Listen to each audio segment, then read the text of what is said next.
Good day folks, I'm off in the mighty Gets again, going out bush to scratch up a few rocks. Just gonna call into some old haunts that you've probably seen on the videos previously, but we'll go and visit them again.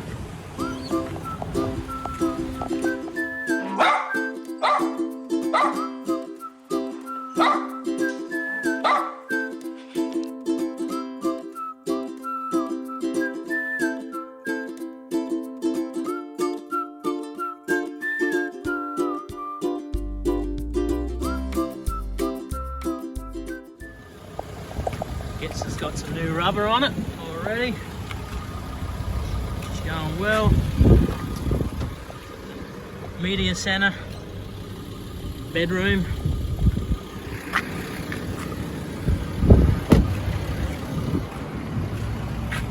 Kitchen.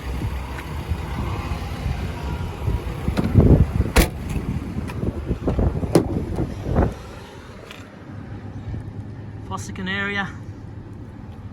A bit of spare room. Rightio folks, let's putt on up the road and see what we can see. Just pulled up here folks, give you a little explanation of why the geology is, or the very basics of it anyway.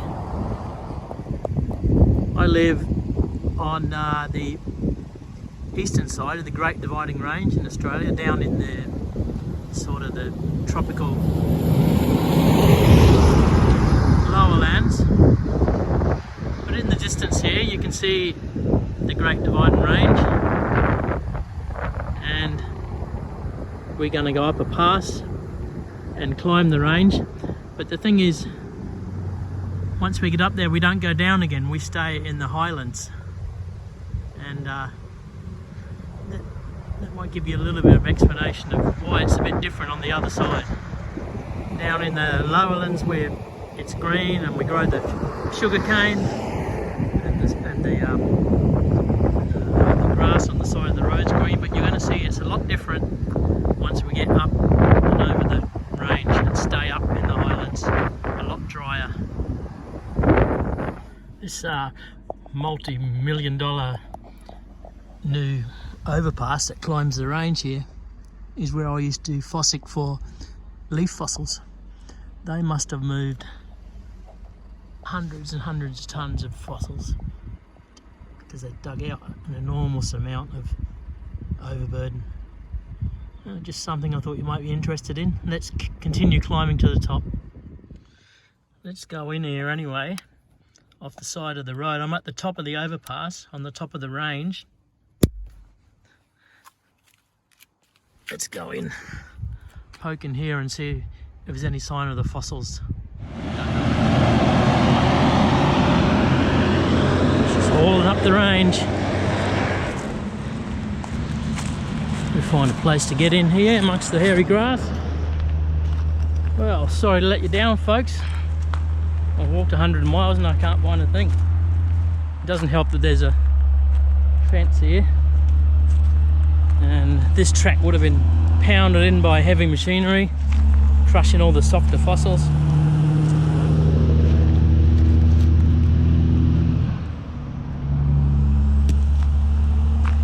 Ah well, move on to the next location. Not much of a fossil hunter on this one. Well folks, I'm back home again, and I'm just going to insert this clip of some of the Eaton Range fossils that we could not find on the day, that I have found previously. Now the lighting's a bit poor in this room, but we'll do our best. There's a leaf fossil there, and you can see the tag. Really big horsetail plant stem fossil.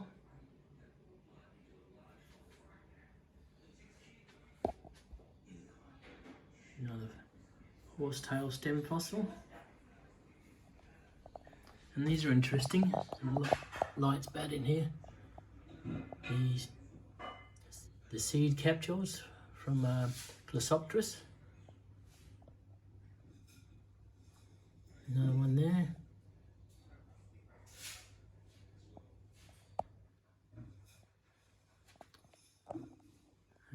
leaf fossil. So that gives you an idea anyway.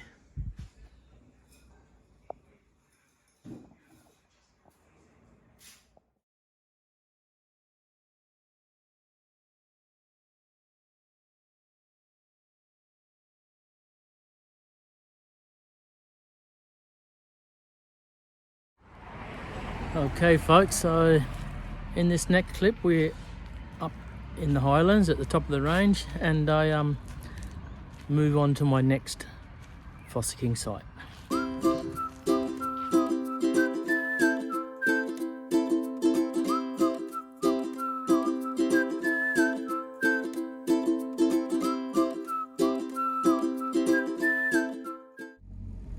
We're lucky. We've got an emu beside the road here. See if we can't get him on video or not. We go up to him quietly.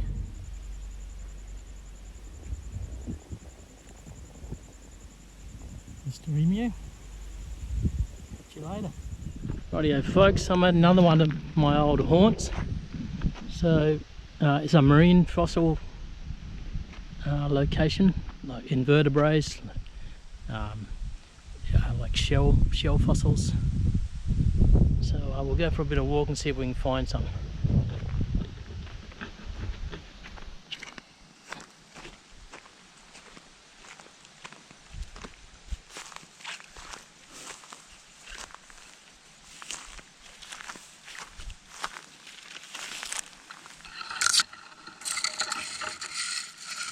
And there's one there.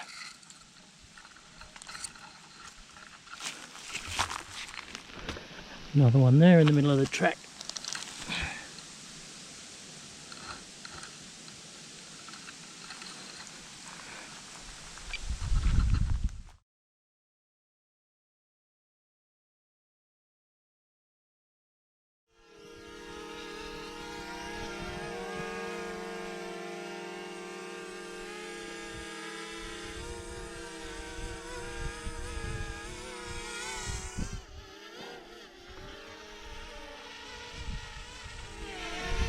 Okay, we've got a stack of fossils here, so let's have a closer look.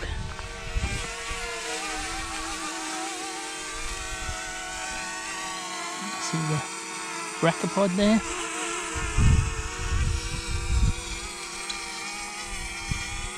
Another one in there if the GoPro can pick it up. And they're scattered everywhere.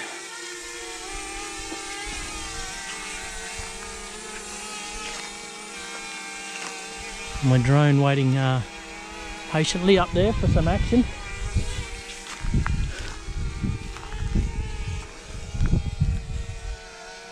See the shell fragments in there.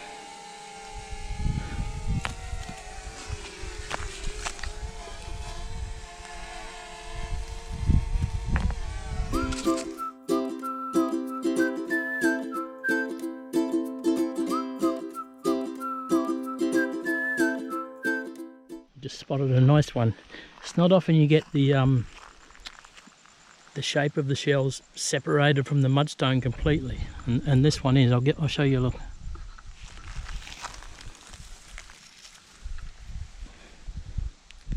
There you have the shape of the brachipod where it's separated from the mudstone that the fossil formed in. Yeah, nice underneath there.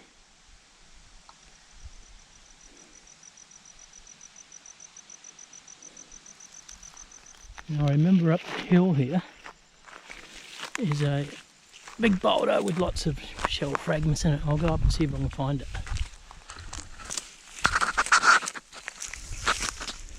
Yep, still here, of course, just in here. Yeah, nice.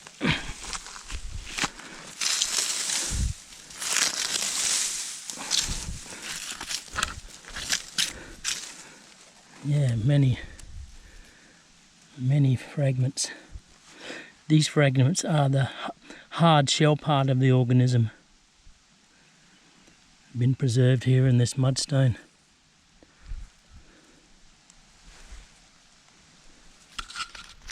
we'll walk up the top of the hill here and I'll give you my take on what's happened here and why these fossils are here. I'm only a novice, mind you, so not very scientific, but I'll give you what I think.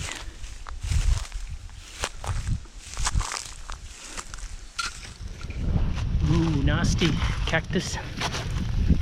Keep your eyes down when you're walking here, especially with the riding boots on, Japanese riding boots. These thorns will get you.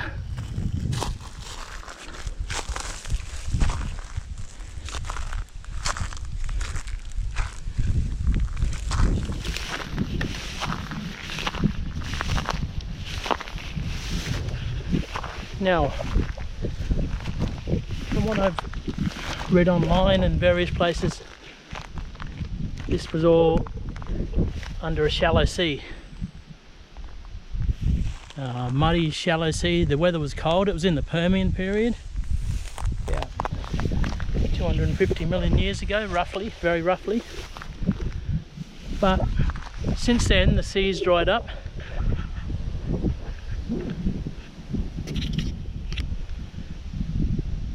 And what helped that was this mountain range in the distance, pushed up, isolating this from the main coastline, and the sea dried up. The mud dried out, and little fossils died out, were preserved in the drying mud, and eventually fossilised into mudstone.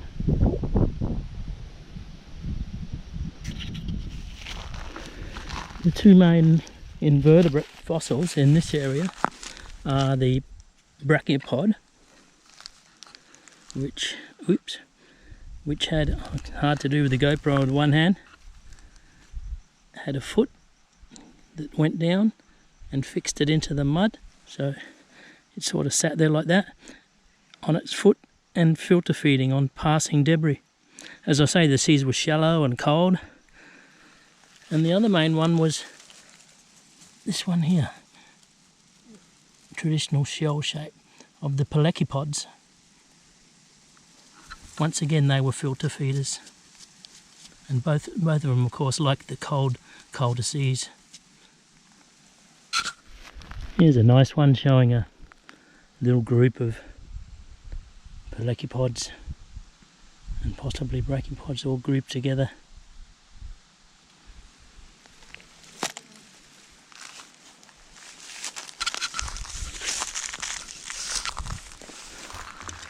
The time these fossils were living here was, as I said before, the Permian period.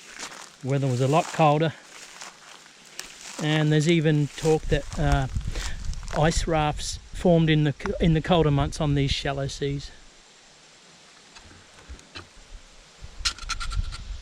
Another little nice, well-defined fossil there. Either a pelecypod or a brachiopod, I'm not sure.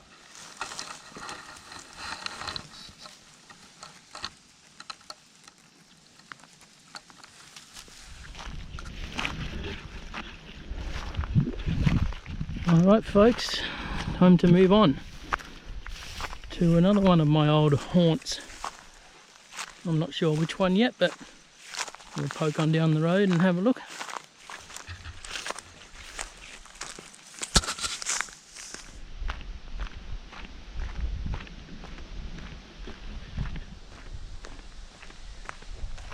I was driving, I just pulled up to give you a shot of the distant mountains with the rye-like outcrops. Magnificent. It's probably going to be a bit distant in the video, but I'll show you anyway. Yeah, just out here. Big, tremendously huge rye-like cliffs. The magma that poured from the volcano must have been tremendous.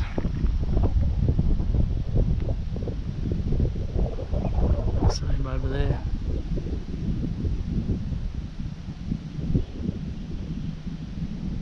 Okay, just pulled up here to look at this roadkill carcass.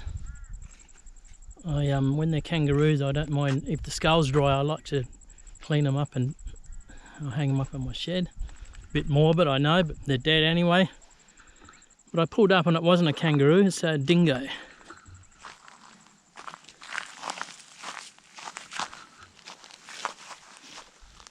And you can see his nose there, his teeth. Canines.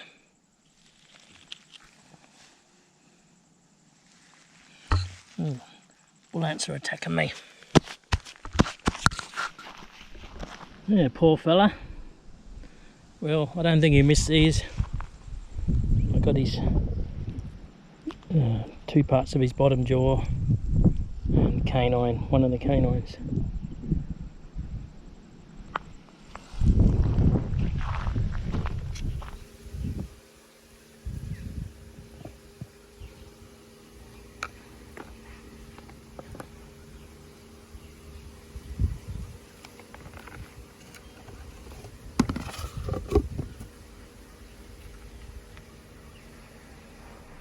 Another bone. Let's go and check it out. Yes, I know, weird.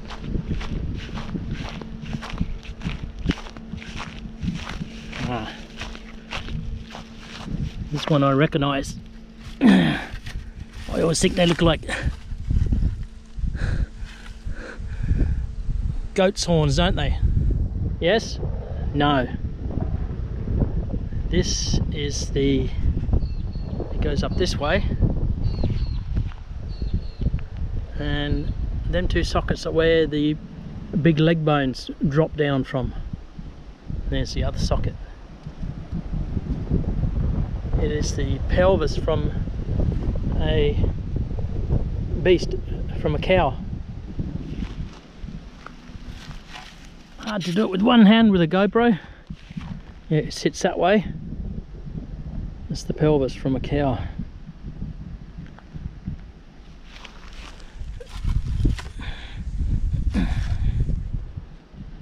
Does look like goat's horns, doesn't it? But it's not.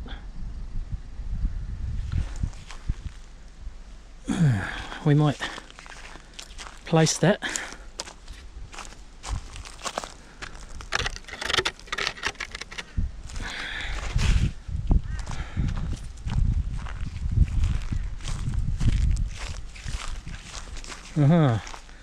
More parts of the poor creature.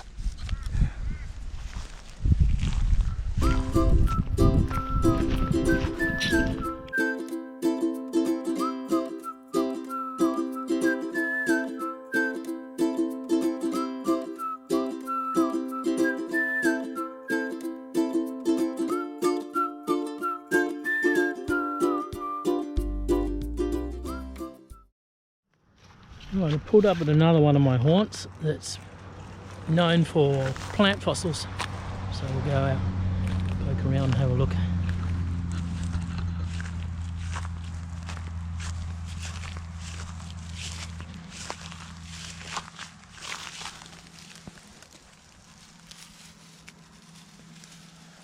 Yeah, very hard to see. There's leaves on there.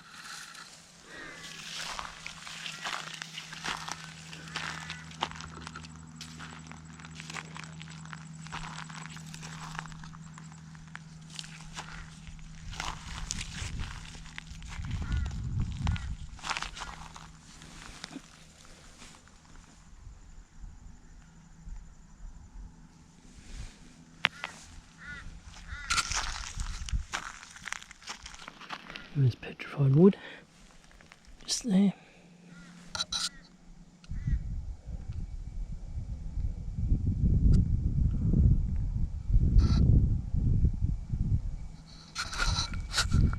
Petrified wood. See the chalcedony infilled, the cracks there.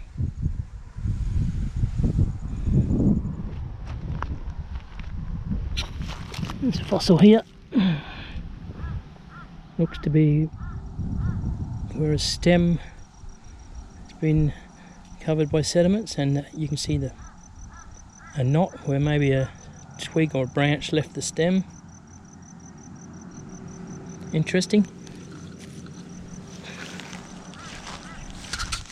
Another plant that lived alongside the Chlysopteris. I understand in the wet areas where there was more water is the horsetail plant. It's a Philotheca species in Australia. We'll see if we can find one of them, but we may not be so lucky. Usually the stems are preserved, just the stems not. Very rare to find a leaf.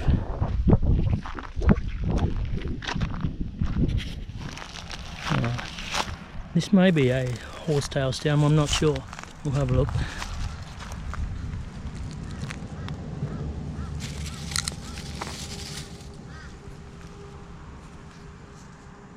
Maybe not.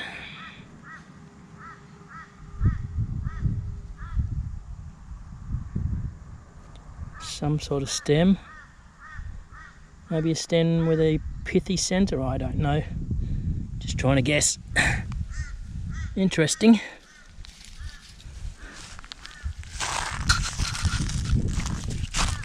More foot tangling cactus. Always wear safe shoes.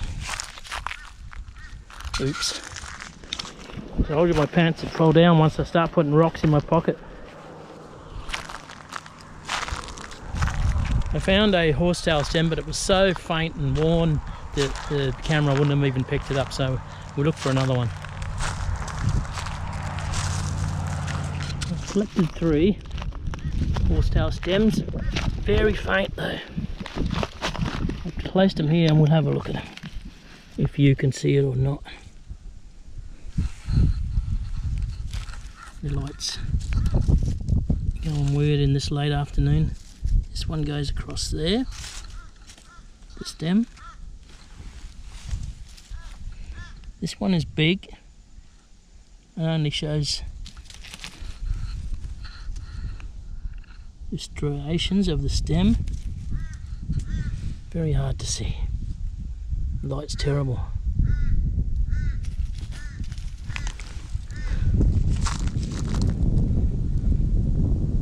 This one's at the end of my hand.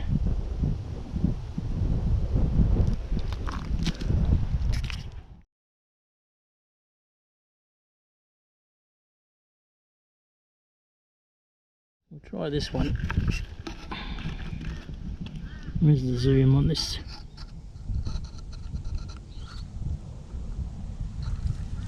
Now the stem, follow my finger, goes across there. And another large stem goes in this direction.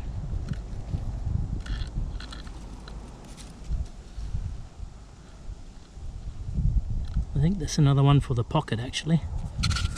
We put it in the other pocket. My pants will fall down evenly.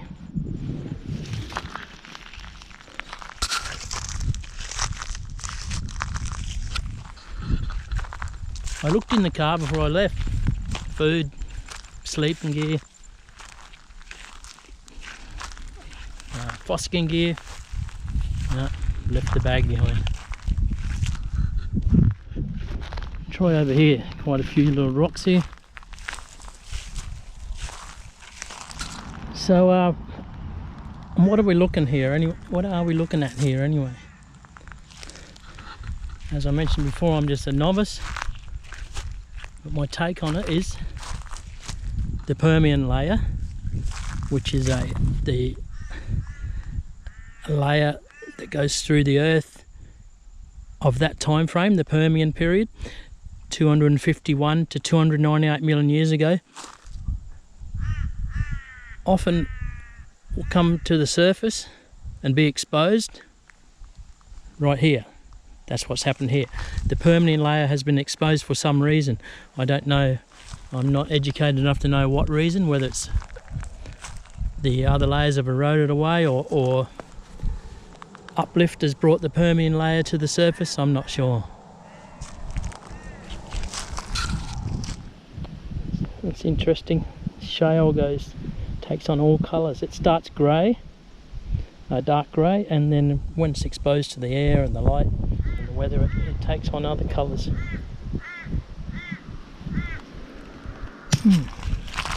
Nice fossil there, whatever it is. Very defined striations.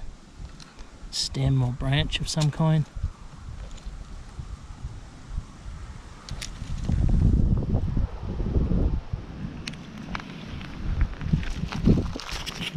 Sunspots are amazing. Different coloured shales, different fossils. There's a Lysopteris leaf. Lysopteris were a different species of Lysopteris, or trees or shrubs or huge trees, and masses of worn imprints there of leaves, hard to see. Same there, it's all worn away by the weather. Shale with leaves all worn away, leaf impressions.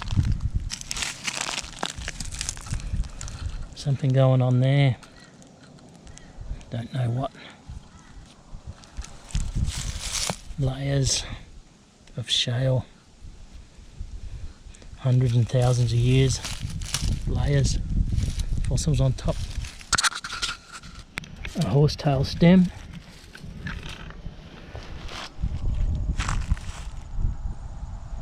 In the top right corner there, the striations.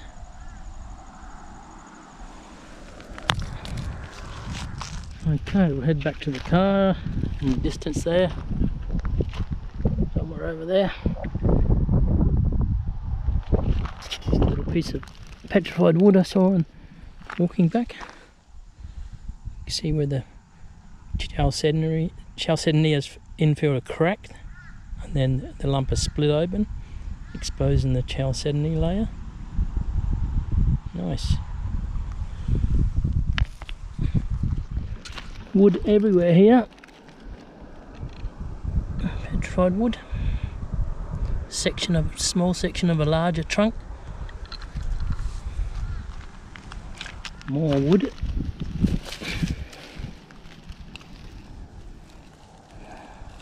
Iron has replaced a lot of the mineral iron has replaced a lot, that rusty colour.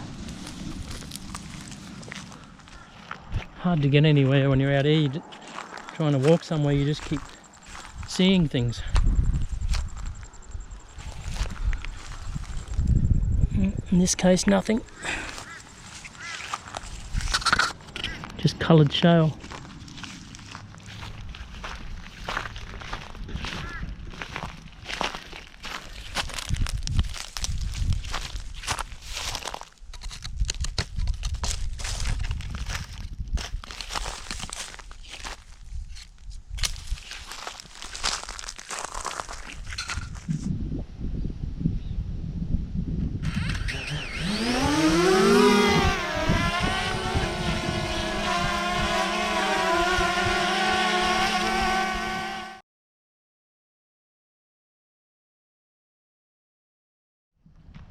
When you're in these known areas where fossils are, another good place to look is in the grader lines, which is where the graders have graded the road and their piles are pushed up here on the side, because they've turned up everything that's in the layer and then piled it up for you.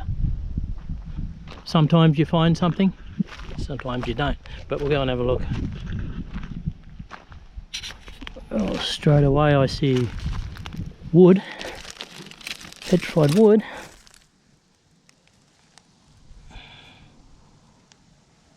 And another piece there.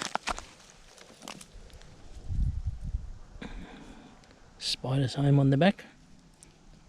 Nice wood, we'll put him back.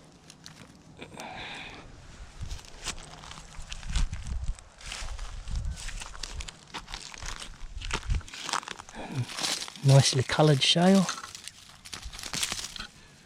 red and white.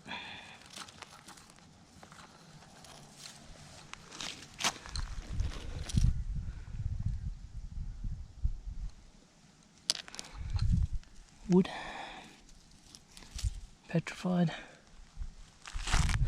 There's a good example of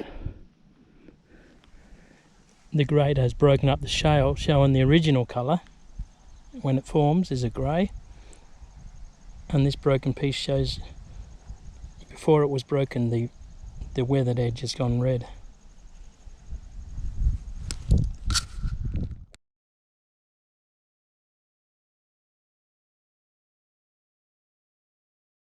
Well, mainly petrified wood in these greater lines.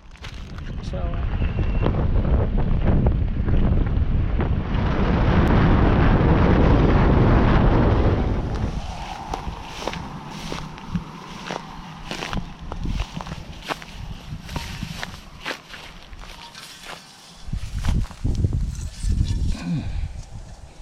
oh, there's me. There's me.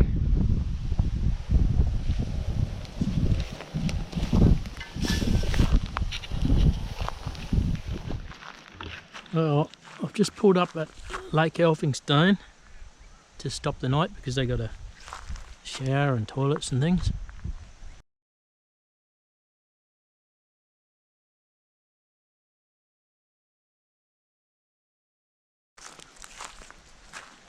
There's a kangaroo out there.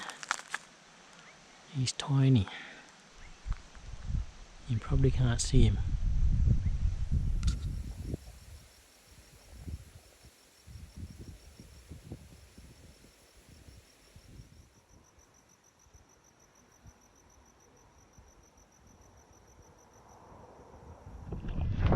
Well folks, that was a day.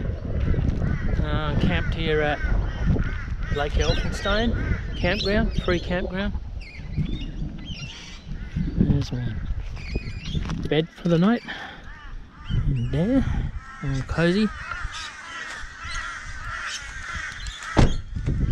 My tuckers in there. I'll just go for a little evening walk along the lake and then have a feed. See you tomorrow.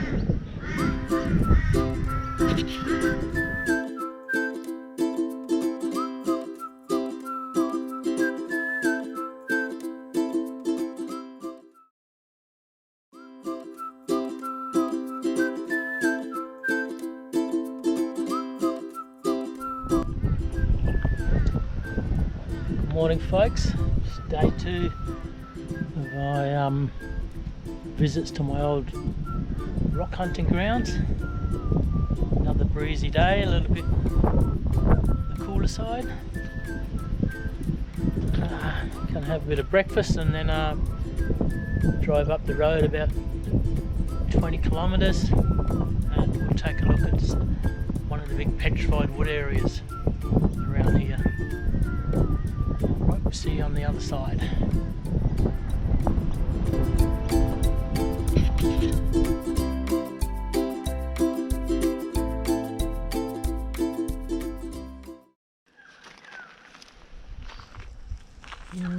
We've arrived folks. Nice morning.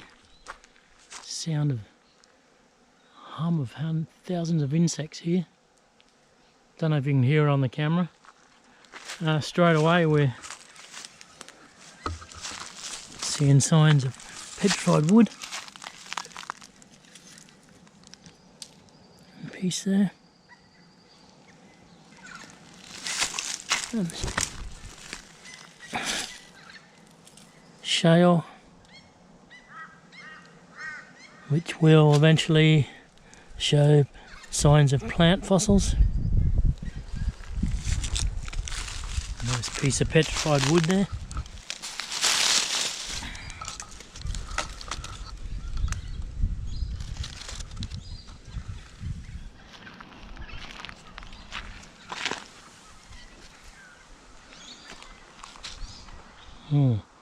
Really nice piece. More silica in that one than usual. It would really clean up and polish well.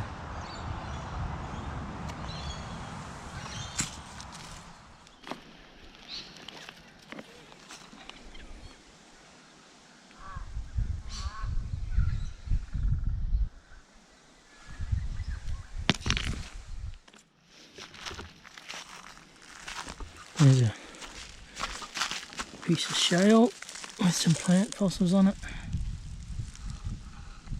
You just see the leaf there, and leaf there.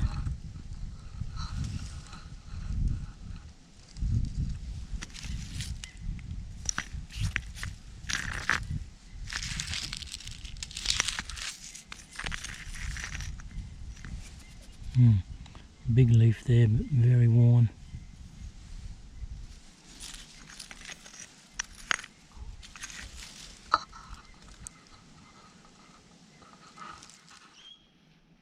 Here's a stand of she oaks trees along the edge of the creek.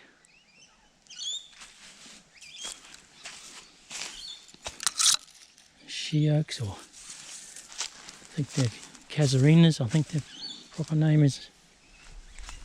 Tough timber, hard, tough tree.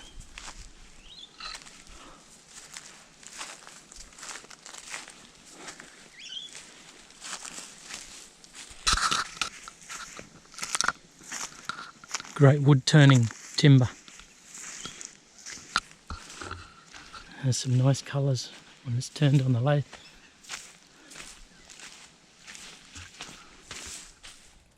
Little leaf fossil there. You can see that in shale.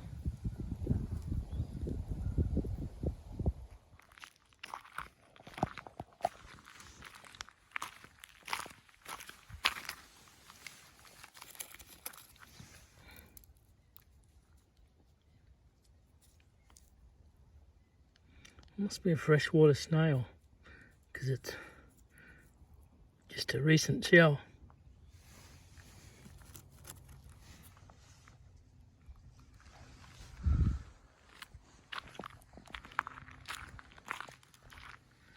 Pieces like this, these blocks, you look for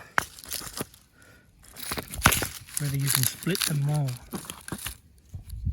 Here you can see a crack along there, and a line there.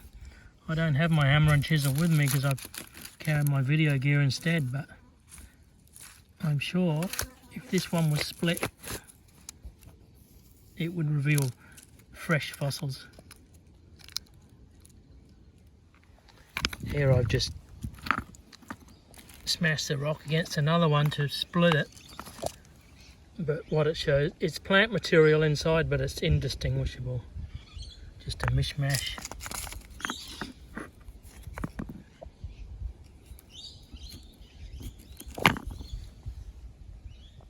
And once again I've bashed it more, taken a flake off. This time a bit more lucky, you can see the leaf veins in there quite clearly. Yeah, nice one there. That's Glossopteris tree leaf,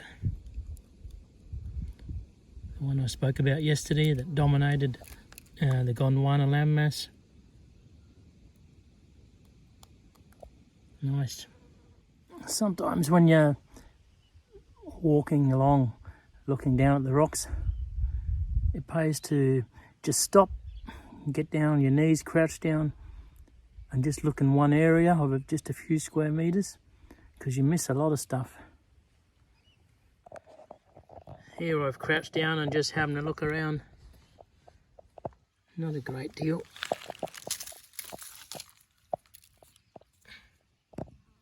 Plant impressions on shale. That's interesting.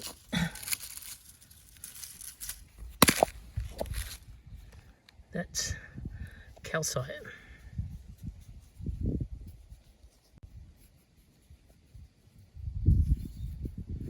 You can't see it on the video, but I can get it to reflect. Let's see if I can smash it.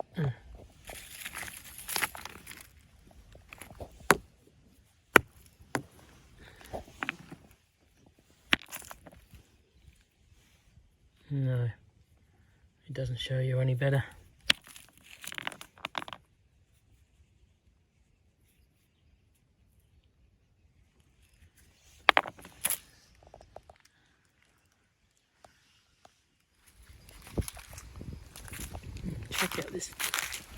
Nice little piece of petrified wood.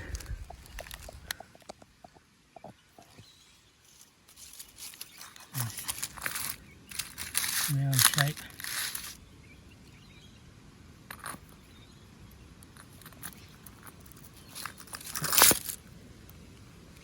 Insect damage there, or fungal damage when the tree was still alive, and it's been preserved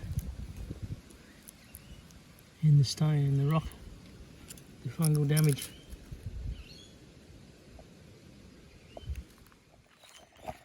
Well, certainly plenty of petrified wood here. It's everywhere.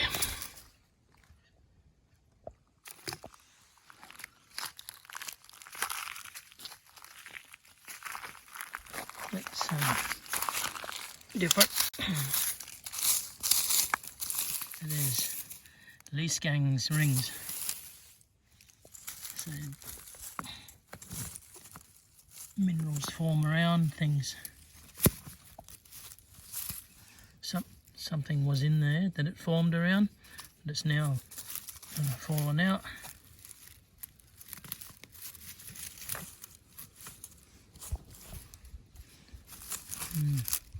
Nice. And over here, a big piece of petrified wood. I have seen this one before. I've been here before. A big one.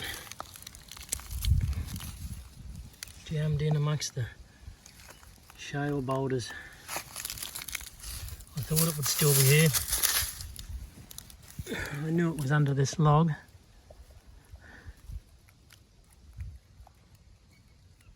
We're about 2 kilometres from the car now. Nice. I levered the wood out and we'll take a closer look at it.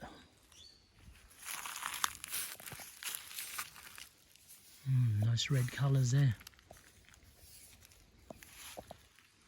The iron.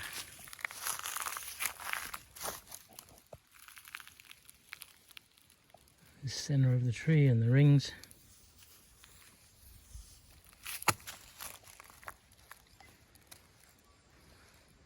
One day this might end up in my garden. I have the energy to carry it 2 kilometres. But for now, I'll put it back in its hole.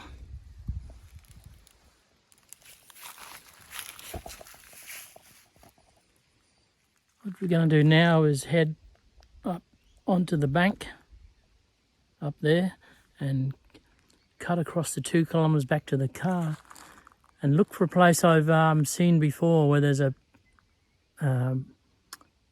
petrified tree laying on the ground, or partial of a tree. We'll see how we go finding it. Check this out. Big orchid up on the limb of this tree. Just in there, tip of my finger.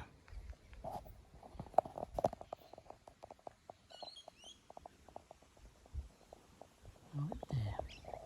Some flowers on it. Things you see in the bush.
Well, I haven't found what I'm looking for yet, but here's a smaller example. The river is down in there, and this is a gully that leads to the river. And here, as we travel up the gully, we find pieces of wood, petrified wood.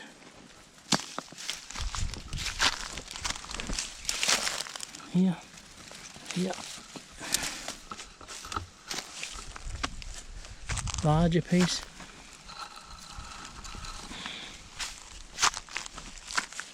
Travel up the gully to getting higher above the riverbank. Big piece.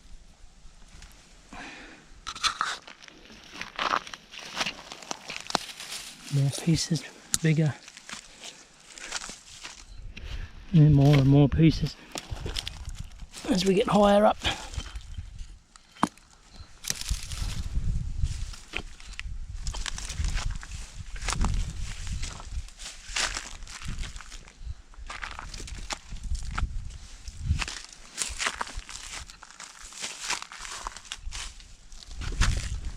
Oops.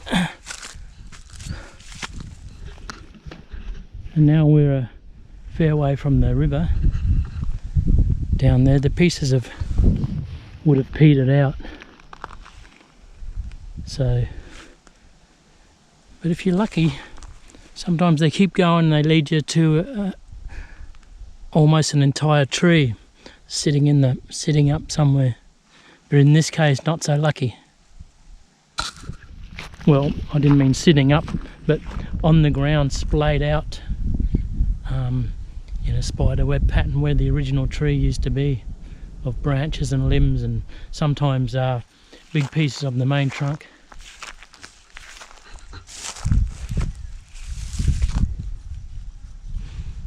We might be back on the trail. More wood.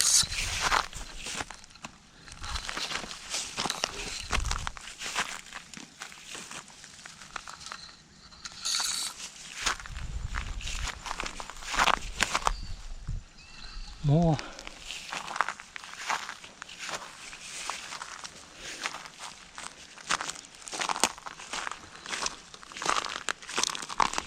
I don't think that's it. There's certainly a big piece.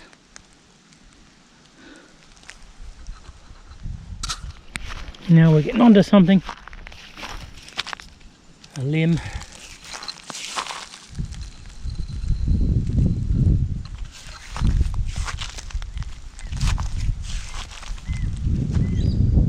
I dare say this is ground zero. Not much left of it here. Big piece of wood, splinters. A limb there disintegrated.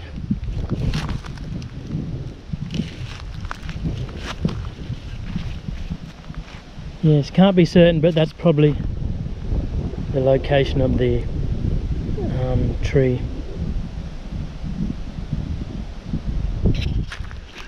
So we'll keep going across these flats above the river.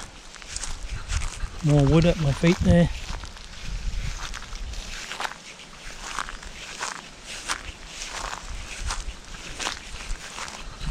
One eye looking for the petrified wood and one eye looking for any snakes. But the grass is short. Walk steady, make plenty of noise and you're fairly safe. A big kangaroo bounded away before, about 100 metres away. Big fellow is about 6 foot tall. Just not enough time to get him on video though. As you walk you see these piles of petrified wood and mounds where possibly a tree was, but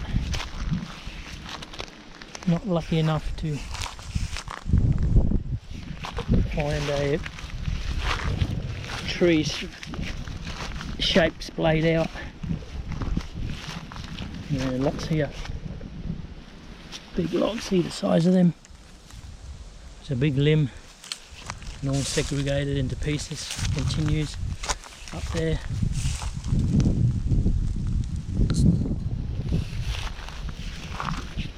Onward. Well, sorry folks, I'm afraid I'm not going to be able to show you that today. There's too much grass here this time of year for me to spot where it was. There are two partial trees splayed out at the actual location, but I'm not going to be able to show you today. So onwards back to the car.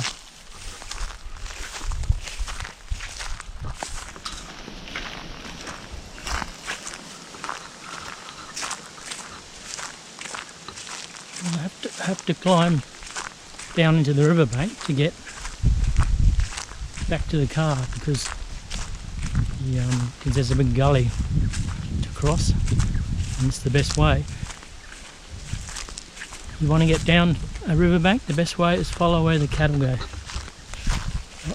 Look where their trail goes, they probably know the best way down.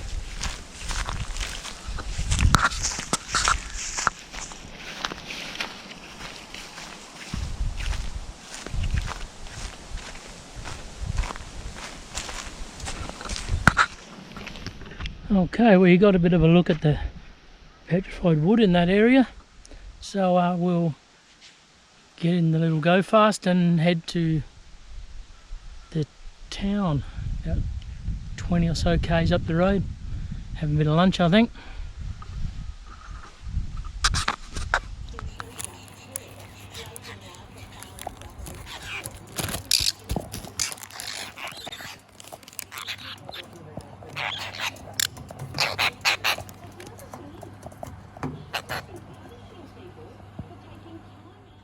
Well folks, on my way home, just one last stop to collect a few fossils for myself. I'm just here cracking some open. Been cracking a few rocks, getting a few.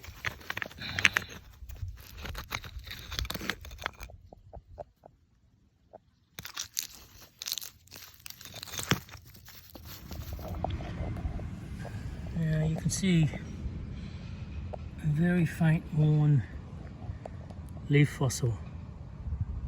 This gives an indication that you either take it home and cut it so that you don't lose anything and cut that slice off, or you can take a chance and crack it like I did, which doesn't always work out. That broke away, but inside was a nice dark impression, fresh impression.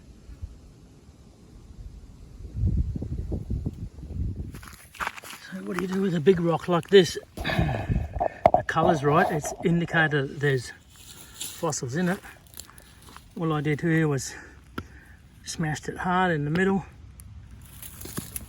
The first chip that flew off was this one.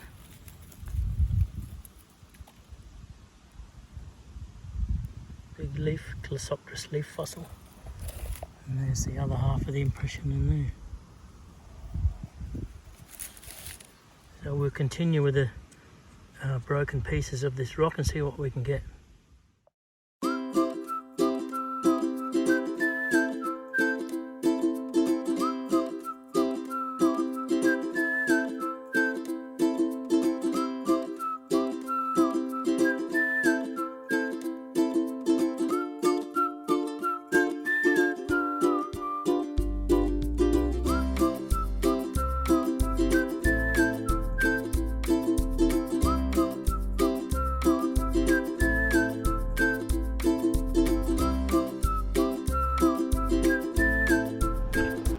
Well, that's it folks, I'm heading home.